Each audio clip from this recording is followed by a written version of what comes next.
లోకేష్ అన్న, మీకు మరొక ప్రశ్న. అన్న, మీరు స్కూల్లో ఉండేటప్పుడు మీ లక్ష్యం ఏముండేది?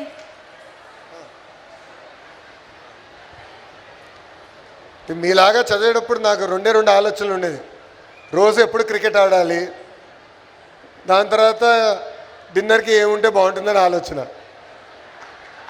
చిన్నప్పుడు ఎక్కువ నేను అదే రెండే ఆలోచించేవాడిని. కానీ నాకు నా స్కూల్లో నా జీవితం ఎప్పుడు మారిందంటే 10th క్లాస్లో నన్ను వైస్ ప్రిఫెక్ట్ చేశారు స్కూల్కి మొత్తానికి.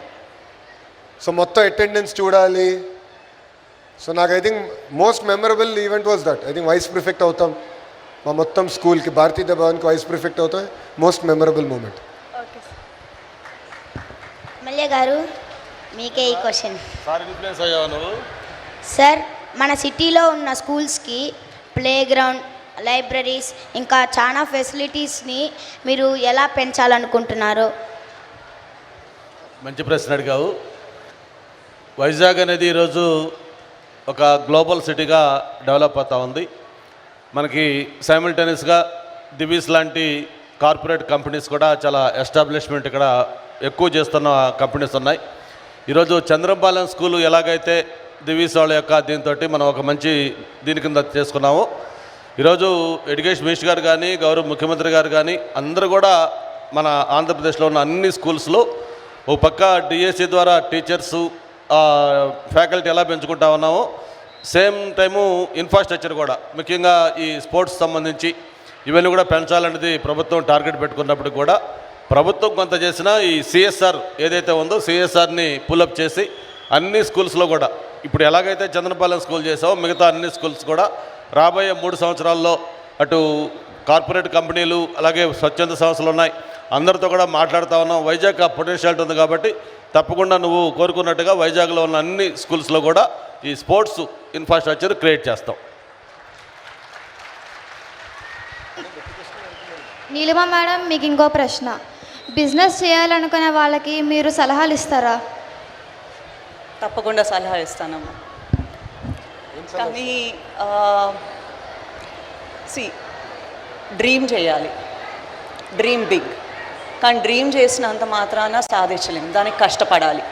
దానికి ఎలా వెళ్ళాలని ఒక పాత వేసుకుని దానికే కష్టపడాలి. స్కై ఈజ్ ద లిమిట్ అంటారు మా నాన్నగారు ఎప్పుడు. నువ్వు డ్రీమ్ చెయ్యి, నువ్వు కష్టపడు, స్కై ఈజ్ ద లిమిట్, నీకు ఎక్కడికైనా వెళ్ళగలవు. సో బిజినెస్ చేయాలి అంటే కష్టపడాలి, డ్రీమ్ చేయాలి.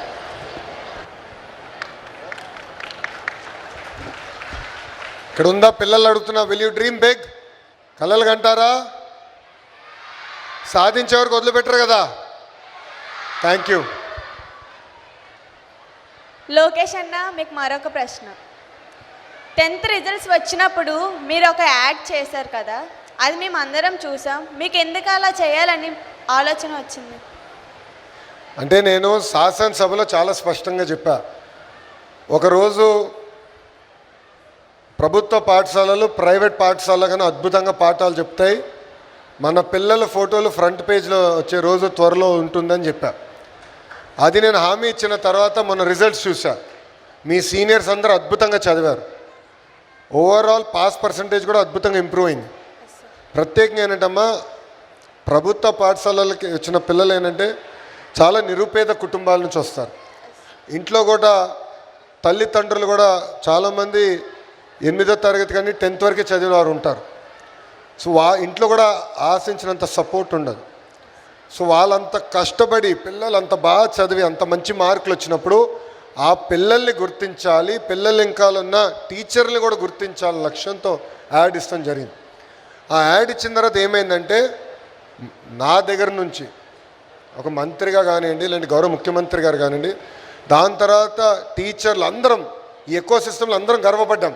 Yes, first time in Andhra history ప్రభుత్వ పాఠశాల చదివిన పిల్లలు వాళ్ళ ఫోటోలు ఫ్రంట్ పేజ్లో వచ్చినాయి. సో మీరు అది చూస్తే కూడా ఎక్కడ ముఖ్యమంత్రి గారి ఫోటో లేదు, నా ఫోటో కూడా లేదు, పిల్లల photo. That is how we want to celebrate good achievers. అది ఎక్కువ చేస్తేనే ప్రజలు కానీ ప్రభుత్వ పాఠశాలల వైపు చూసి వాళ్ళ పిల్లల్ని పంపిస్తూ మొదలు పెడతారమ్మా. అది నా ఆలోచన. లోకేష్ అన్న, మీకు ఇంకో ప్రశ్న. మీరు దేవుణ్ణి నమ్ముతారా? మీకు ఇష్టమైన దేవుడు ఎవరు? మా పార్టీలో ఒక సిద్ధాంతం ఉందమ్మా, సమాజమే దేవాలయం, ప్రజలే మా దేవుళ్ళని.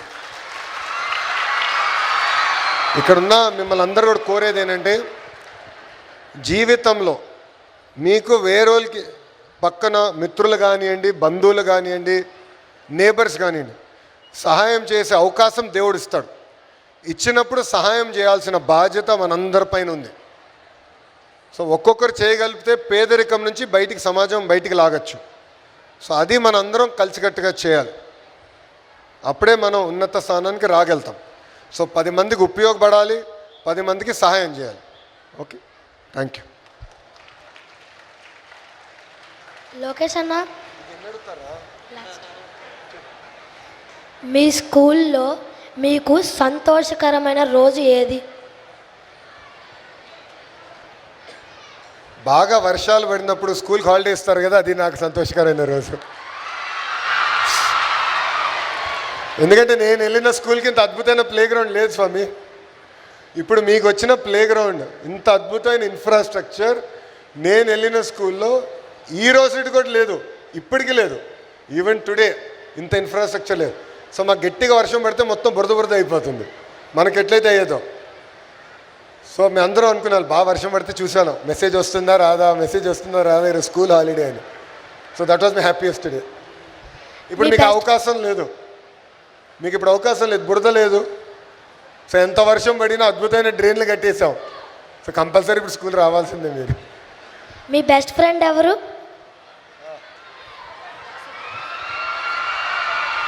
అది సీక్రెట్, ఇక్కడ చెప్పకూడదు కదా.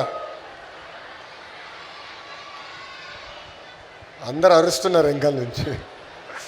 కానీ ఒక విషయం చెప్తాం, స్కూల్లో ఇంటర్ అంటే 11th 12thలో మీరు ఇంజనీరింగ్లో చేసుకున్న ఫ్రెండ్షిప్ జీవితాంతం ఉంటాయి, అది మర్చిపోవద్దు.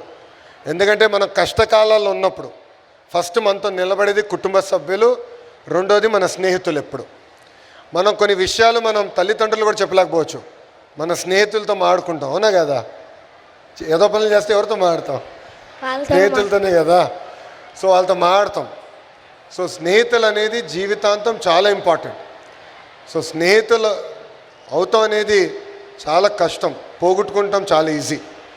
సో స్నేహితులను ఎప్పుడు గుర్తుపెట్టుకోవాలి. జీవితాంతం నువ్వు ఏ స్థాయికి వెళ్ళినా, నువ్వు ఒక కంపెనీ CEO అయినా, నీ ఫ్రెండ్స్ని ఎప్పుడు మర్చిపోదు. That would be my advice to you.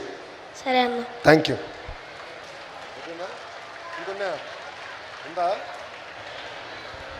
నేను ఇప్పుడు అడగచ్చా ప్రశ్నలు? ఓకే, అందరూ చేతులు రెడీగా పెట్టుకోండి. నేను అడిగిన ప్రశ్నకి అవునన్నవారు చేతులు పైకెత్తండి. ఓకే, ఇక్కడ ఎంతమంది డాక్టర్లు అవ్వాలనుకుంటున్నారు? చేతులు పైకెత్తండి. Okay, thank you. చేతుల కింద పెట్టండి అన్న. ఎంతమంది ఇంజనీర్లు అవ్వాలనుకున్నారు? చేతులు పైకెత్తండి. Interesting, thank you. ఇక్కడ ఎంతమంది లాయర్స్ అవ్వాలనుకున్నారు? చేతులు పైకెత్తండి. ఓకే, IAS IPS అధికారి అవ్వాలనుకున్న వాళ్ళు ఎంతో చేతులు పైకెత్తండి. ఒక చేతులు కింద పెట్టండి. ఒక పారిశ్రామికవేత్త అవ్వాలనుకున్న వాళ్ళు ఎంతమంది? చేతులు పైకెత్తండి. సొంత కంపెనీ స్టార్ట్ చేసి ఒక 100 మందికి ఉద్యోగాలు కల్పించాలి. చెల్లి, very good, thank you. Okay, last and most important question, ఇక్కడ ఎంతమంది రాజకీయ నాయకులు అవ్వాలనుకుంటున్నారు? చేతులు పైకెత్తండి. ఇప్పుడు అందరూ ఎత్తేస్తున్నారు. సో మీరు అందరు రాజకీయాల్లోకి వస్తారా? ఎందుకు? ఈరోజు నేను మంత్రిగా ఉన్నాను కనుక స్కూల్ బాగు చేశా. అదే కానీ నాకు ఈ పదవి లేకుండా ఉంటే నేను చేసే సత్తా ఉండేది కాదు. సమాజంలో ఏ మార్పు అయితే మనం ఆశిస్తున్నామో, రాజకీయం కూడా ఒక అద్భుతమైన మార్గం ఆ మార్పు తీసుకొచ్చేదానికి. ఓకేనా? సో బాగా చదువుతున్నారా? ఓకే. మీ స్కూల్ రౌడీ ఎవరు ఇక్కడ? అందరూ అటు వెనకాల ఎక్కడో చూస్తున్నారు, ఉన్నారా ఎవరన్నా? గుడ్. సో బాగా చదవాలి, తల్లిదండ్రుల్ని గౌరవించాలి, ఉపాధ్యాయుల్ని గౌరవించాలి, ఉపాధ్యాయులు చెప్పేది శ్రద్ధగా మీరు పాటించాలి. ఈరోజు ప్రత్యేకంగా Saturday no bag day. So ఇప్పుడు మీకు హాయిగా ఇన్ఫ్రాస్ట్రక్చర్ కూడా ఇచ్చాం. సో ఫిజికలీ యాక్టివ్ అవ్వండి, contribute back to society. And మీరు ఏ స్థాయికి వెళ్ళినా, ఇక్కడ డాక్టర్లు అవుతారు, ఇంజనీర్లు అవుతారు, లాయర్స్ అవుతారు, ఐఏఎస్ ఐపీఎస్ అధికారులు అవుతారు, రాజకీయ నాయకులు కూడా అవుతారు. మీరు ఏ స్థాయికి వెళ్ళినా కూడా మీ స్కూల్ని మర్చిపోదు, మీ టీచర్ని మర్చిపోదని నేను కోరుతున్నా. తిరిగి రండి, స్కూల్కి హెల్ప్ చేయండి, ఇంకా ఇన్ఫ్రాస్ట్రక్చర్ కల్పించండి, టీచర్లతో ఎప్పుడు టచ్లో అండి. ఓకేనా? గుడ్. Any question? ఇంకేమైనా ప్రశ్నలే మాకు? ఎమ్మెల్యే గారిని అడిగేదానికి ఏమైనా ఉందా? చిన్న ఉందా? ఆలోచిస్తున్నారు సీరియస్గా. ఓకే అమ్మా, థ్యాంక్ యూ వెరీ మచ్. జై హింద్.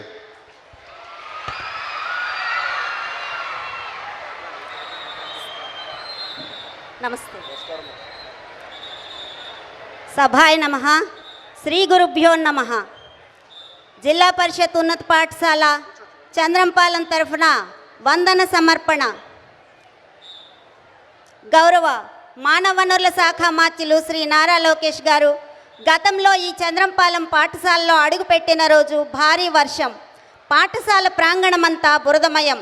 కారు దిగి అడుగు వేయడమే కష్టమైన సమయంలో మా కమిటీ సభ్యులు మరియు పాఠశాల సిబ్బంది పరదాలు వేస్తుంటే పరదాలు కప్పకండి, వాస్తవాలు చూడనీయండి అన్నారు గౌరవ మానవ వనరుల శాఖ మంత్రి గారు. ఆనాడు చూసిన వాస్తవం ఈనాడు ఇలా అందమైన అంతర్జాతీయ స్థాయి క్రీడా ప్రాంగణం కావటానికి కారణమైంది. మా పాఠశాలను ఇంతటి అద్భుత పాఠశాలగా తయారు చేయించి ఈనాడు ప్రారంభోత్సవం గావించిన గౌరవ విద్యాశాఖ మంత్రులు శ్రీ నారా లోకేష్ గారికి మా చంద్రంపాలెం విద్యార్థులందరి తరఫున మరియు విశాఖ విద్యాశాఖ తరఫున హృదయపూర్వక ధన్యవాదములు తెలియజేసుకుంటున్నాం. సార్, ఒక్క మాట మా పిల్లలు చెప్పమన్నారు. చిక్కీ మీద మీ ఫోటో లేదు, నోట్బుక్ మీద మీ ఫోటో లేదు, బ్యాగ్ మీద మీ ఫోటో లేదు. మా విద్యార్థులందరి హృదయాలలో మీరే ఉన్నారు sir. Thank you sir, thank you very much. ఇంతటి మహత్కార్యం సాకారం కావటానికి ఎప్పటికప్పుడు పనులను పరిశీలిస్తూ నడిపిస్తూ మా పాఠశాలను కంటికి రెప్పలా చూసుకునే మా శాసనసభ్యులు శ్రీ గంటా శ్రీనివాసరావు గారికి మా హృదయపూర్వక ధన్యవాదములు తెలియజేసుకుంటున్నాం.